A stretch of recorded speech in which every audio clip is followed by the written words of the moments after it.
কই তুমি? আমি এই তো বাবার সাথে একটু নিউ মার্কেট যাচ্ছিলাম। ও, কার সাথে যাইতেছো বেবি? বাবার সঙ্গে। বাবার সঙ্গে যাইতেছো, আচ্ছা আচ্ছা। তো কেন নিউ মার্কেট কেন যাইতেছো বেবি? বাবা আমাকে ড্রেস কিনে দিবে এই জন্য। ও, ড্রেস কিনে দিবা, আচ্ছা আচ্ছা, ঠিক আছে, যাও বেবি নিউ মার্কেট গিয়ে সবচাইতে সুন্দর ড্রেসটা কিনবা, ঠিক আছে? পারলে আমার জন্য একটা নিয়ে এসো। যাও বেবি, টাটা টাটা। আর ওই শ্বশুর আব্বাকে আমার সালাম দিও, ঠিক আছে? ভুলে যাও না, হ্যাঁ? Tata tata, love you baby, love you. কে ফোন দিছে? ফ্রেন্ড, ফ্রেন্ডরা তো প্রশ্ন করবে কেন? তুমি না একটা ফালতু, খালি সন্দেহ করে।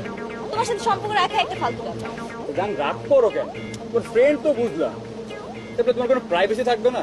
আরে তুমি কোথায় যাচ্ছ না যাচ্ছ তা তাতে কেন কৈফিয়ত দিতে হবে? কি আশ্চর্য, আমার কি ফ্রেন্ড থাকতে পারে না? আর আমি কি তার সাথে বেশি কথা বলছি?